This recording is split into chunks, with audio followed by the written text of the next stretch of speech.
Arr, Pirate fans! It's time to find out the state of the ship of your defending champions for the 2022 season with your hosts, Johnny Wilbur and Jake Ignaszewski. And now, brought to you by Resonate, it's the state of the ship. Welcome back into the State of the Ship, brought to you by Resonate. And the Massachusetts Pirates are back in the DCU Center this Sunday. And Jake, are you ready for another game? It's been 2 weeks on a long bye, but we're ready to go. I can't wait. You know, we've seen the Pirates. They've been practicing over the past week or so, preparing for this game against Quad City, and especially after how well Quad City did this past week against the Iowa Barnstormers, I can't wait for a back-and-forth showdown between the Steamwheelers as well as the Pirates, because I think with the Steamwheelers offense and the Pirates defense, it's definitely going to be a fun game to watch. Pirates have a lot to improve on from the first game, and we talked about what that first game looked like and where we thought they needed to improve, and they've gone out and made some new signings and done what they could, and that's the great thing about the Mass Pirates and Jawad and the front office team is they're constantly trying to improve and bringing in a new wide receiver, a new running back, and a new kicker very soon. Very true, and we can start off touching on the wide receiver. As we mentioned in our last episode, due to the USFL supplemental draft, the Pirates just keep taking everybody, pirating us. Exactly, and Tio Redding as well as Josh Gable and Toby Johnson all got drafted over to the USFL. So as you mentioned, Jawad wanted to plug in a few new guys to be able to supplement those guys who did go over to that league. So we're going to start off with Jonathan Johnson. He's somebody who last season played with the BC Lions over in the CFL. Also, he played in the Spring League, and also was an undrafted free agent with the Washington now Commanders back in 2020. But he's a guy who, when you look at his collegiate resume, it's something that's very impressive. He's one of the all-time receiving leaders. He's currently ranked 6th in the all-time receiving yards with 1,290, as well as 8th with 153 receptions. But that's pretty impressive. I've seen him over this last week in practice, and him and Alejandro Benefield are really starting to get that connection. Alejandro looked good on opening night, and he had a little bit of problems connecting here and there, and that's all timing, and that comes as expected with the next game. I wonder sometimes how much this 11-game now winning streak is pressing on the team, and if that really matters going in, because you're thinking about that a lot against the team now this week with the Quad City Wheelers, who really didn't play last year and have come storming into this season this year 1-1, but really had a great performance in their last game. Very true. And, I had the opportunity to talk to Coach Kaiser and ask him a little bit if that pregame ceremony sort of took the Pirates off their game a little bit. He didn't really want to, point their mistakes or some of their issues on opening night to that specifically. But he did mention that, during this 2-week bye, they were going to look at the film, figure out a way to, fix those mistakes, learn what they can improve on. But, the one thing that really hurt the Pirates during opening night against the Frisco Fighters was the amount of penalties that they did have against them. There was 14 that was recorded by the league. Coach Kaiser said that he saw 10, but when you look at the 2 penalty yardage against both teams during opening night, it was almost 200 yards. So we saw the Pirates do a little bit of running this past week to help them to motivate them not to want that to happen again. But as you mentioned, they're going into this next game trying to build off of that winning streak that they had at the end of last season. But, I think with the 2 weeks to focus back in, game plan, I think that they're destined to improve to 2-0. As the video guy, you get to travel with the team. You get to be with the team a lot. And are you getting to feel the team starting to really gel and come together? I mean, you only really have 2-3 weeks of training camp to get to know each other. Are you seeing now 5-6 weeks into the season that it's really starting to come together personality-wise, that guys are starting to get along and starting to gel? Maybe not. Maybe there's a couple of scruffs, a little work in progress in camp. Well, so that's something that, I specifically noticed this past week. We're really starting to see the guys get a lot more friendly with each other. They always had good relationships, but now we're starting to see some inside jokes, a lot more laughing, a lot more getting on each other to get each other better, motivate each other. And so it's been cool to see, their personalities fully come out, a lot of laughter as well. We're really starting to see the chemistry start to build up and really start to get really strong going into this second week of games for the Pirates. And I was even at the workout facility, Bando Performance, this morning, and we saw a few guys racing a little bit, getting on each other. I beat you, and getting really hyped with their performances. Well, when they first come in, they don't know each other. Some of these guys have played together in some throughout college and some different teams and things. But for the most part, they're all strangers and have to get together. And no, we had a few returning players. Obviously, they were familiar with each other. But it takes a lot, and it's almost its own little community to be able to gel like that. Now, tell me a little bit of what you've seen from Corey Dufain, our new running back. So he's somebody who he didn't play his senior year at Tulane University due to a torn Achilles. Due to a torn Achilles.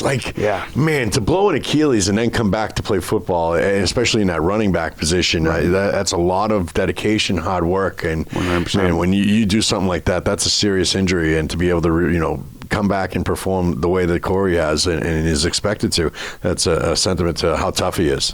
Yeah, I got to talk to him yesterday after practice, and he said that he's acclimating to the team very nicely, and it's really nice to be back on a football field. And we also saw guys like backup quarterback Mike Glass as well as Martez Carter starting to help Corey acclimate to the team a little bit better. Show him different things that they've been working on throughout the season, different schemes that they've been doing on offense to help him be able to fit in really well with the offense. So it's been really nice to see him be able to feel a little bit more confident, especially after being a new player on the team. But I mean, as you mentioned, before he did actually tear his Achilles during his senior year, his junior year, he ranked second in the nation with 8 yards per carry. So I mean, he's definitely a very capable rusher. He also ran for 100 yards 3 times during his sophomore season.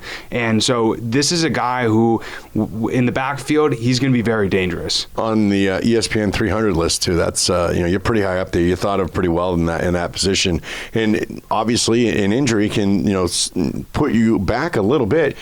As long as he can, now run to his capabilities, I think that he's going to be a great addition to this team. And the thing about the running back position in the IFL is it's such a more micro managed position than on the big field. You don't have that huge outside to run to. You only have 5 yards each side to really get something going as a running back, and really it's tough against some of these bigger defenses. But you see these guys are tough. They get low to the ground, and we expect that Corey's going to really do well. So I did want to mention that I did have the opportunity to speak with Pirates offensive coordinator, Coach Mark Stout, and he mentioned one of the biggest issues with the running game during job. Saturdays. You talk to all the cool people. he mentioned that due to Chaz Wright being injured and Jemias Pittman having to be slotted in there, it made them go to a shorter passing offense because they were really starting to notice that anytime they rushed the ball, the Frisco defense apparently was pointing out that they were going towards that right side away from where Pittman was actually blocking. So now that offensive lineman Larry Williams will be filling in for Chaz Wright, who's now on the IR. They'll actually have a capable offensive lineman going in there. Right. Not a guy who has only practiced twice at the offensive lineman position. Right. So, and that's really hard. I mean, Jake, a lot of people may not, they say, well, it's a lineman is a lineman. There's a big difference from jumping from right side to left side. And I played offensive line. I didn't like offense at all because it wasn't really much fun.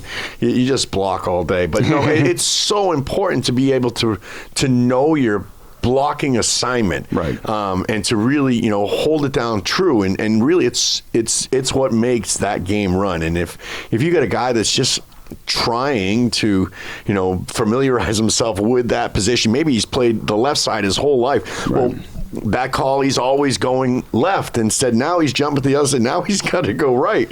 Instinctively, you just happen to go that way. So it's good to know that we've got a true offensive lineman and back in that position too. Very true. And, touching on now the newly signed kicker, because we saw how important the kicker position was for the Pirates. Josh Gable's going to be missed. He's definitely going to be very much missed. He kicked that field goal to win the game, obviously in Arizona last year, but even in opening night, And I always remember Josh from the week that he came out in the playoffs and kicked left-footed, and that really impressed me. And nothing that he had ever done, you couldn't even tell until you were told that he was doing that. But I'm really looking forward to Jimmy Camacho. We just got to meet Jimmy. You were just talking to him, and we're going to have him on the show eventually. He's a little shy right now. He's like, yeah, I'm not really, that's not my thing, but I'll come on with you guys. You get to talk to all these guys and tell us where you can find a lot of the interviews that you've done solely with the guys. You talk to them kind of candidly. Where can we all find that? On the website? Yeah, so you can find that not only on the website, but also on our YouTube channel, where you can also see the video version of this podcast. But yeah, touching on Jimmy, even though Josh Gable is going to be very much missed by not only the organization, but also by the Pirates Nation, what's nice is that the Pirates have a very capable replacement for him, who Camacho played for the BC Lions in the CFL last season, as well as with the Sugar Skulls in the IFL last season. He was also the Week 17 Player of the Week for special teams. But he was also with the Arizona Rattlers in 2019. And he actually, as well, was an all-IFL first team. But where he really showed what he can do is when he played at Fresno State. He set a single-season record, making 25 straight field goals. That's pretty impressive. Very impressive. And it's a field goal. You're not saying 25, straight extra points. It could be from the 15. It could be from the 40. It could be from the 60. You never know. That's pretty impressive. And but there's got to be something about there must be a rule in all of football that I guess the NFL is a little different, but at least in the IFL so far, you can't be more than 5'10", 5'11" feet tall. I don't know about that, but they definitely they're our have size. They're average guys, pretty much. And it's been pretty cool to see him getting comfortable with the team. Practicing this past week and everything like that. So I think all three of these new guys are really going to fit in well and be able to help the Pirates continue their journey to defend the ship. So now let's start talking about the Quad City Steamwheelers. The next game for the Pirates on Sunday at 1 p.m. Very tough team. As I mentioned, they had a very impressive win against the Barnstormers, 46-24. And looking at their quarterback and running back combo, they both combined for 6 touchdowns. It's big. Very big. Looking at David Perkins, he's a guy who is a dual threat, kind of like Alejandro Benefil.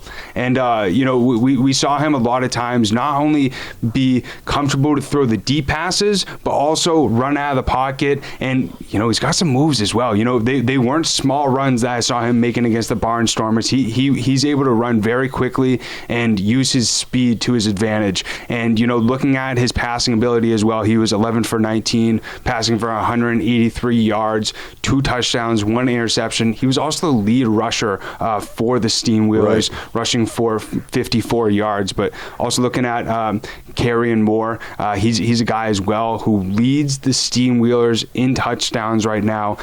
He has, He has 5 total touchdowns. He got 4 of them, or he got 3 of them during the game against the Barnstormers, as well as he ran a kickback during a kick return. So both of those guys, at least on offense, are definitely guys to watch out for. Not unbeatable because they're 1-1 coming in. Right, very true.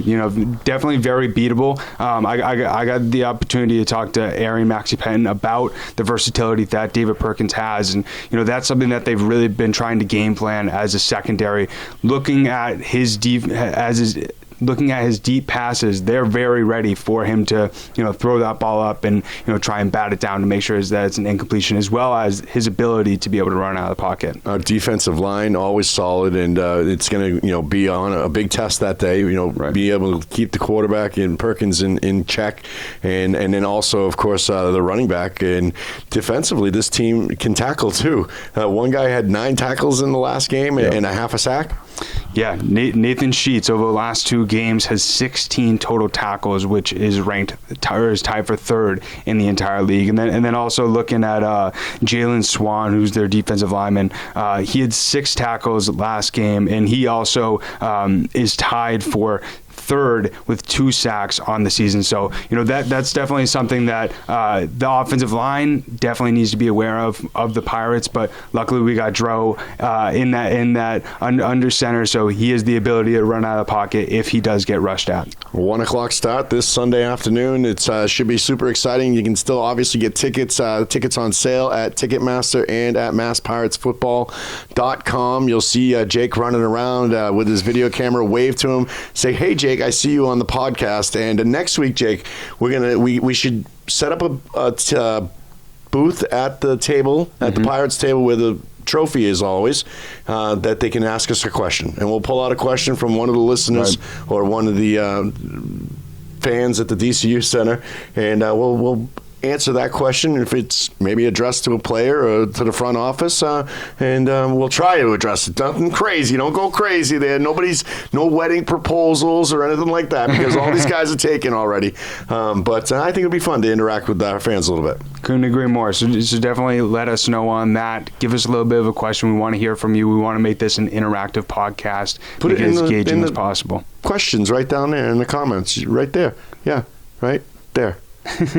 Yeah, so let us know. But we can't wait for the second game of the season. Is definitely going to be a fun one to watch. And if you don't have the opportunity to go and get tickets, you can also watch it on YouTube on the IFL's channel. So we greatly appreciate everybody tuning in to this episode of the State of the Pirate Ship. We can't wait to continue to give you all the updates and news surrounding the Pirates throughout the 2022 season. If you have not yet, make sure to subscribe on whatever audio platform that you're listening to. Also on YouTube, we post the video version over there if you want to see our beautiful faces. But as always, greatly appreciate everybody tuning in, and we'll see you guys next week. Arr.